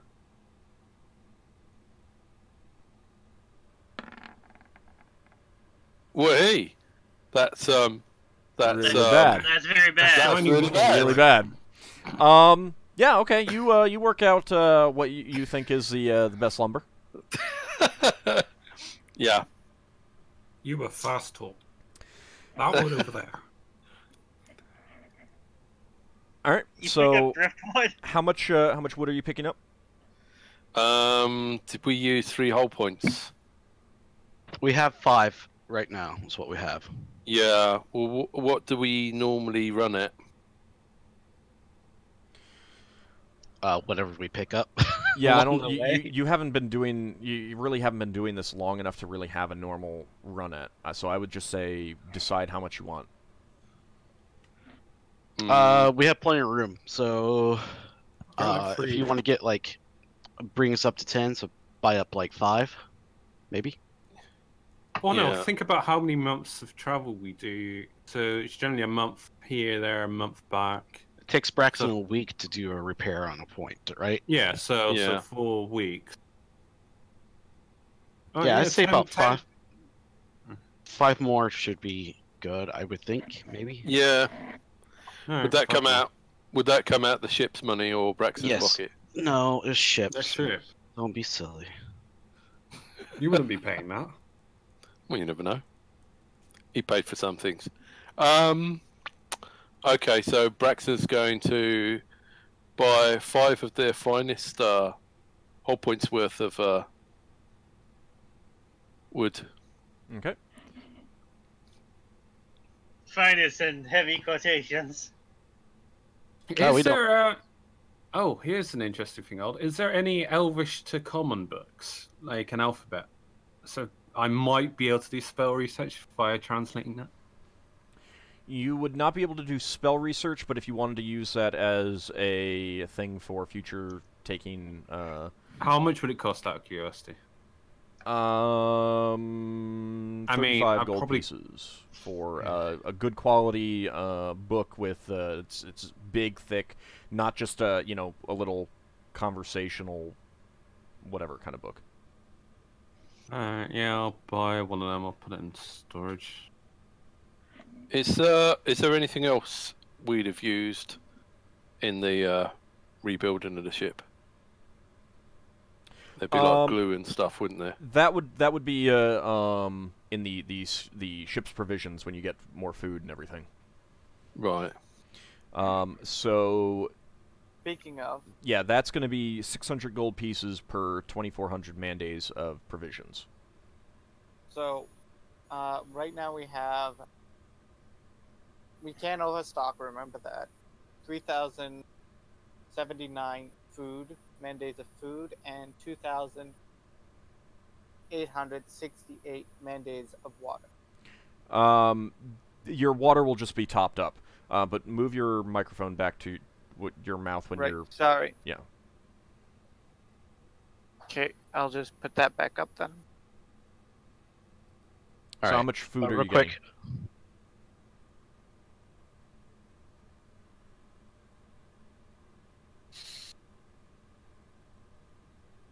So how much food are you getting?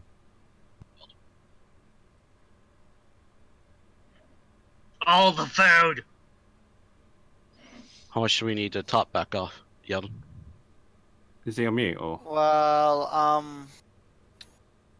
how much was it per? How much were you? How much are we buying? 2,400 man days. That's And- that's per 600 gold pieces. Just calculate out what it would take to get up to your max. 2,500. That's one.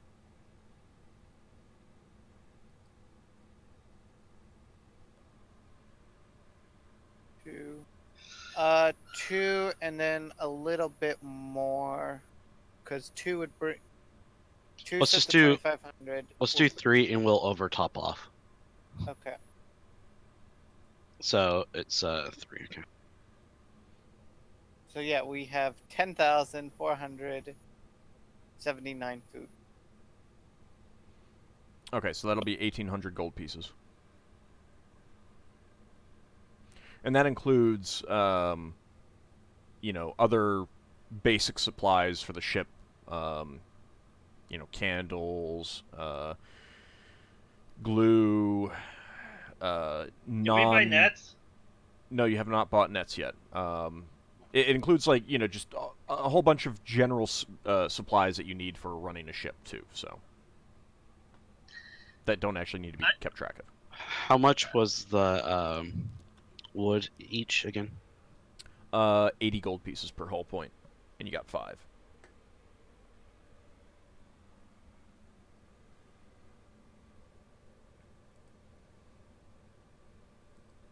And let's see. We're not hiring more crew on, right? No. To replace the ones we've lost? Okay. No. Guys, we're not coming back here too much. That's not always a problem, but I mean, especially if you're just getting a...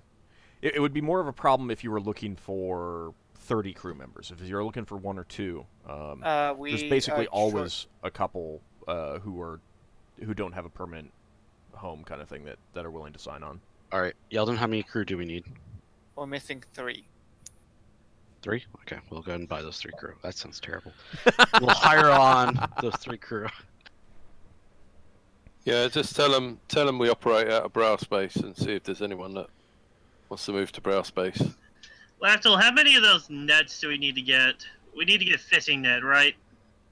Yeah, let's get a bunch of them. Depends how you're going to go about using them. Are you firing them off ballista or? Well, I thought we needed to use it to keep your plane from floating away. Oh, yeah. All right. That's a good point. Don't forget we got a few harpoons. Mm-hmm. No, for some reason I thought we were using them to catch them when we encountered them, so we'd fire them off on harpoons or something. So we need 10 square feet of fishing net is 4 gold pieces.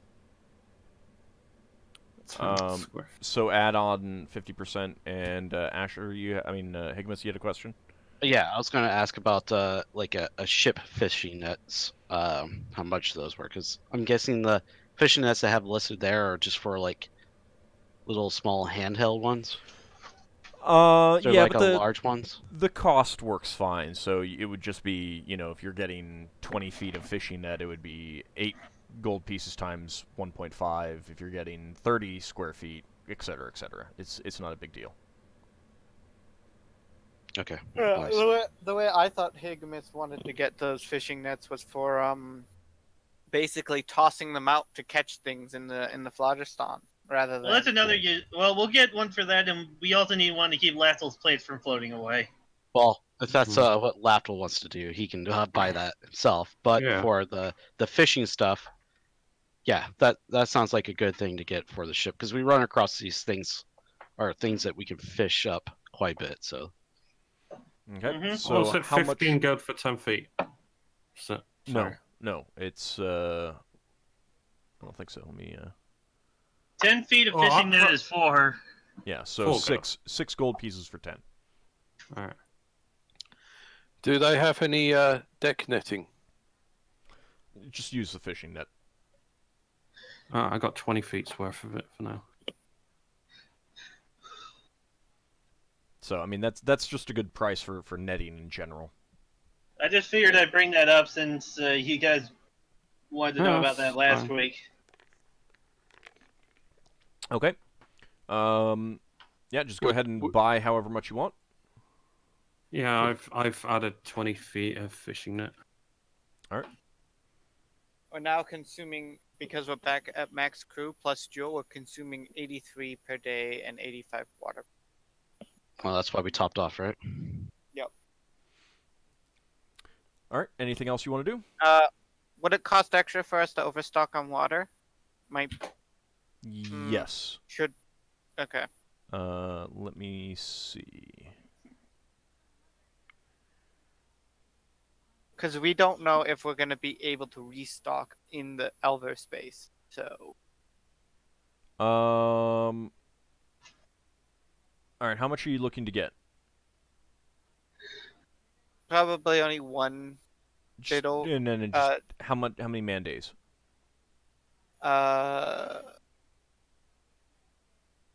We can go with the 26,000. 26 man days? 26,000? Wait, 100. what? Because that'll bring us 2,600. yeah, 2,600. That's what I meant, not 1,000. Okay. Because that'll bring us even to 10,000. Even 10,000. Can we just make a ship out of ice? just lick the ship when we get thirsty. No, It doesn't work that way. All right, that'll Very run you. unhealthy. That'll run you an extra 80 gold pieces. Alright. I figured it might be a good idea to overstock on that because we don't know if we'll be able to restock it. Okay. Anything else that you guys want to do? I'm good. Okay. Braxon spends the rest of the day sorting the lumber into its proper place in the hold. Didn't taking other Braxon want stuff. to take a look at the silver steel weapons? Yeah, he's got to go off and do that. Maybe he'll run off the next morning. I mean, you can fit it into this day. That's fine. Yeah. Yeah. Was there anything specific that you wanted? Braxton, to see if they got any long swords. They do have some long swords, yes. Woohoo! I purposely avoided getting long swords for a reason. So, how much is a long sword? That will be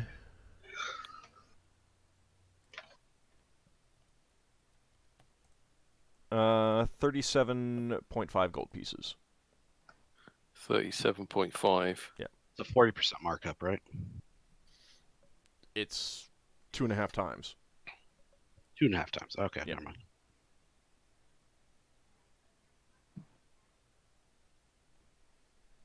That's a 250% markup.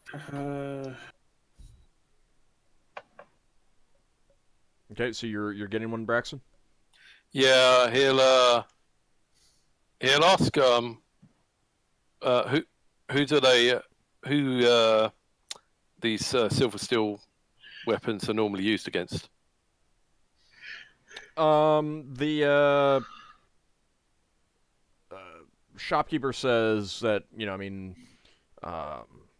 there's, anything that's normally vulnerable to silver, but I mean they're also quite shiny and look nice. Some people just like them to have, a special looking weapon. They look like silver. That's the other thing. Is Yeah. that, rather than looking like a steel blade, it looks like a silver blade.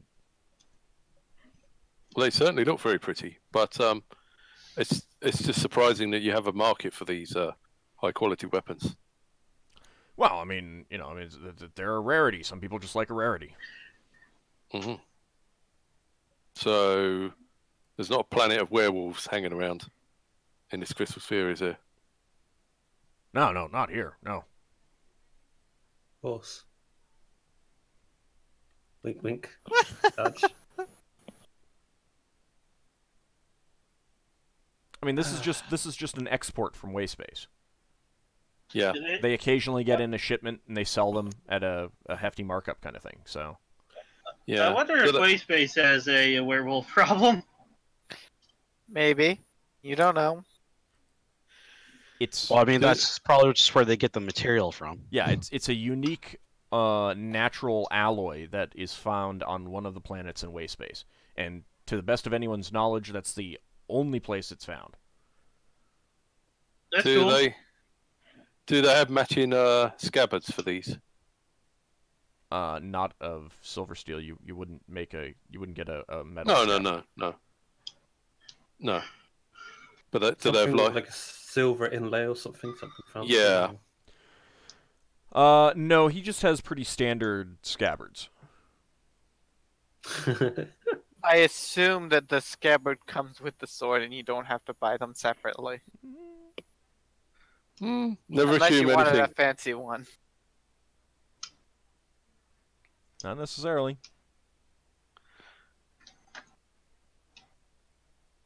They normally run 4 gold pieces, scabbards. Do they have any nice black ones?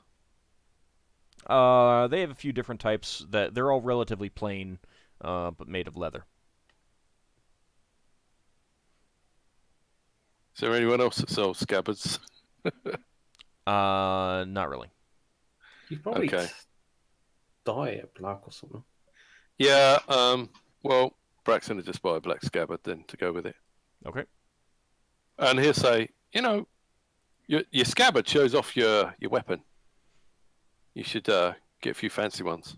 No, the weapon shows itself off. Yeah, if it's not drawn.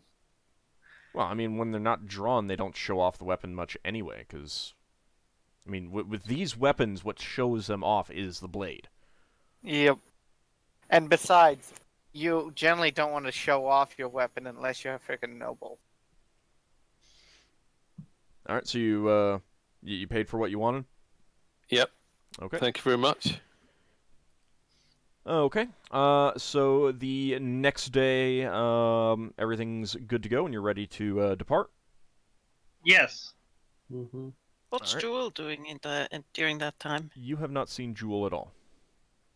Well, She told Braxton she was staying in the cabin. Did she? Yeah, Braxton will make sure someone takes food to her cabin. Okay. I'm sure she's on capable of both doing a today's. mess by herself. Alright, so everything, any last minute stuff that anyone wants to do? Nope. Alright, I don't think so. okay. Then you make your way back to the portal back to the Phlogiston and get going on your remaining trip to Alavar space. Cool. I got a fancy axe. So that means we got 1 day, right? Because it's 1 day of travel. Oh, how many days we've been in here? 2 days we've been in 4 and days. 1 day traveling. 1 day in, 2 days on, 1 day back And I'm out. assuming we're not charging her. We're not going to start the counter until we actually leave. So That's the idea. Okay. Anything that you guys want to do last minute before entering the Phlogiston? I need to change my 3rd level spell. That's about it. How long did it take us to get to the Phlogiston? Just 1 day. It's 1 day in, 1 day Okay. out kind of thing. 2 days on the Edgehaven. I'm gonna start. Yeah, Oh, Ockar's gonna start drawing up plans for something. Okay. didn't Lev want to do our omen? I'm sorry? Before- Didn't you want to do another omen before we re-enter? I can't. Before we enter the Phlogiston. It's Yeah, been I a couple days. You can do it again. No, it's 1 week. Have we been there 1 week? We haven't. Oh, right. Yeah, but your spell never went off. No, it did. It failed. That's what Old said at the time. It did. Alright. It failed. So, Well- if it did and it failed, then I need to wait another week. No, the spell was disrupted. It wasn't cast, it was disrupted. It's the same as if you got hit in combat. You lose a spell, but the spell doesn't actually take effect. It isn't actually cast. So I wouldn't have needed to wait a week. No. To recast it. In which case, I would cast it before we leave. Okay. Ockar is going to try to draw up plans for Big chain plans. wolf barding that he can try to craft when he gets back to his forge on Okay. Brawl. All right. Let's see.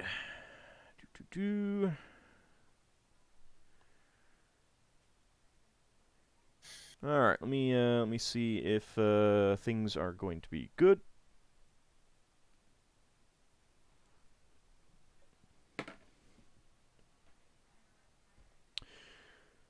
Okay, the result from your spell is that it is an ill omen for the short term of your trip.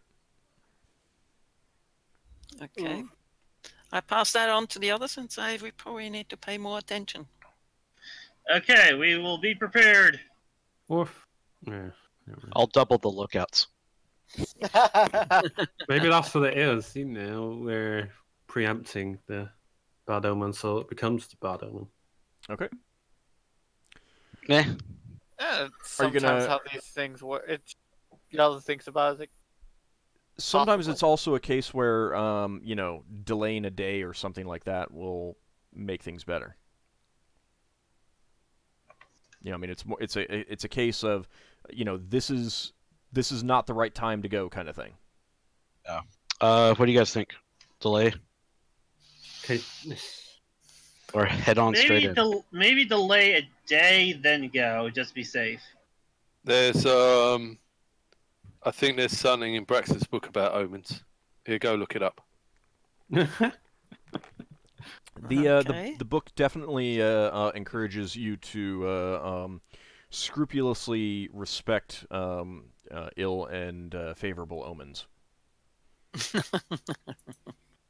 Okay. Yeah. All right, so we'll delay a day before going into the phlogiston, Okay. Okay. which was the cause of our problems. Dun, dun, dun.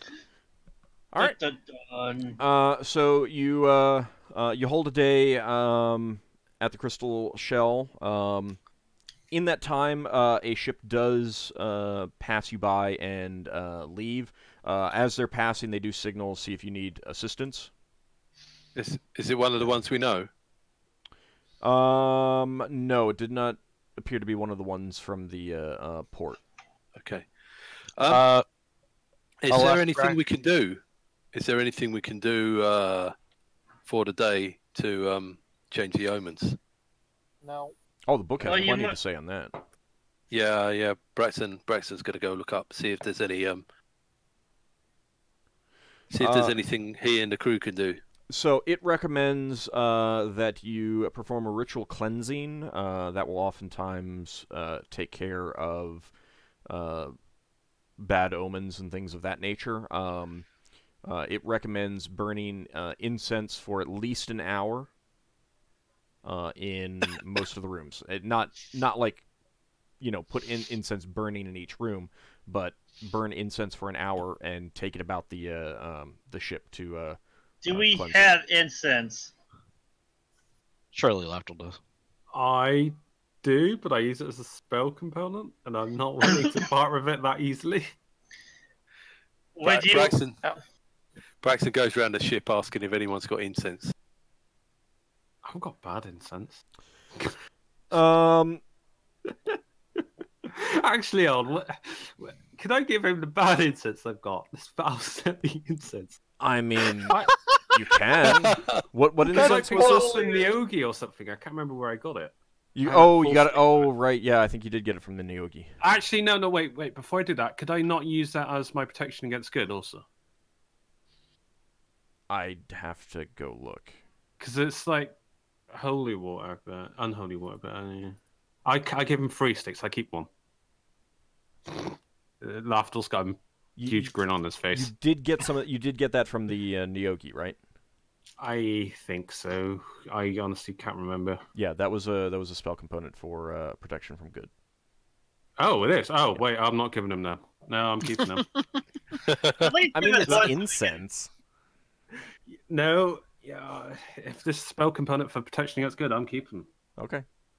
So No, I'm you're, like, I you're, cast- you're saying get- you're saying, oh no, I'm sorry, I don't have any incense. Yeah, totally. Okay.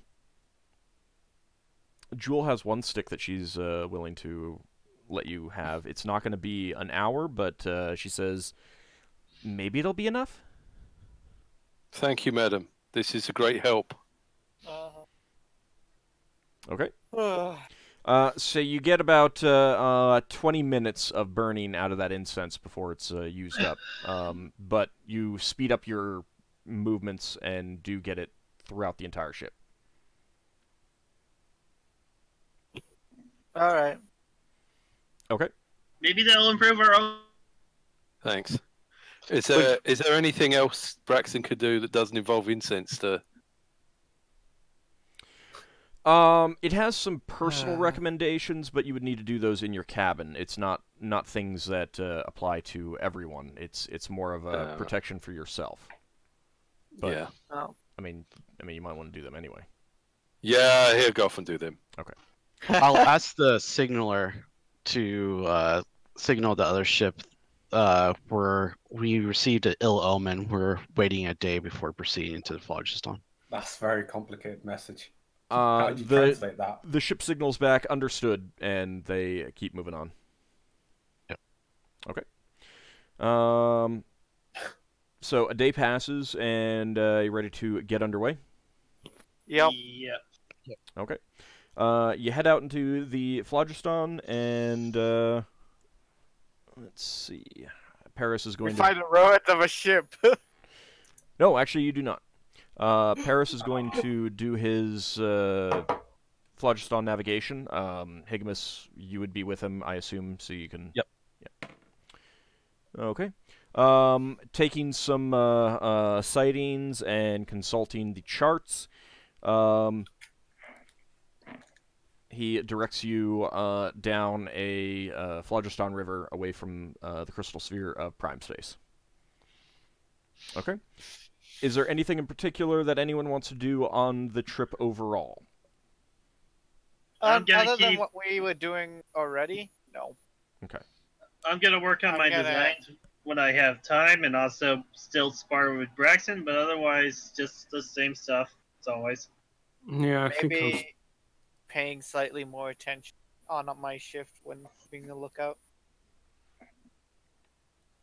But other than that, all right. Yeah, Braxton's going to do more sparring and more studying. If Ockar mentions that he wants to make armor barding for his wolf, Braxton will suggest making templates out of leather. And then we could fit them onto the wolf, make sure it fits. Yeah, but I don't have leather working. I have armor smithing. That means I work with metal armor, not with leather. Plus, you we're on different probably shifts. don't have enough Not much leather spare on leather. board. We don't have enough it. leather for that. Well, no, you could get Braxton to carve out the shape of his wolf during his downtime. Oh, out of wood. Yeah, you got spare wood, I guess. That would be a lot of wood. That'd be a lot of wood. Make a hollow version of It'd it. still be a lot of wood. That'll still be a lot of wood. Yeah. I mean, But you can still take measurements and make notes of how much metal you think you'll need, how much time you think it'll take, that kind of thing. That was the plan, and I'm just kind of drawing up basic designs. Okay. All right. Then the first few days in the phlogiston pass fairly uneventfully, and we'll go ahead I need to know and take how many. our break. What do you want? I need to know exact days. I will let you know when something happens. All right. For now, 'Cause I mean, it's I about haven't time to recorded take a any break. days. Yeah, since we've entered that as well. Okay, well, it's been, it was 1 day to Edgehaven, 2 days on Edgehaven, and then 2 days out. So that's since we've been in. Right, I understand that. Right now, it hasn't been a specific number of days because I'll let you know when something happens. All right. Otherwise, it'll just be like, all right, 20 days pass kind of thing. So, I was expecting a cliffhanger. Well, it's kind of a cliffhanger. Something may be happening in the phlogiston, since I haven't specifically said everything. It passes completely uneventfully through the end. But That's true. We'll see how it goes when we come back from our break in about 10 minutes or so. Yep. So we'll be right back.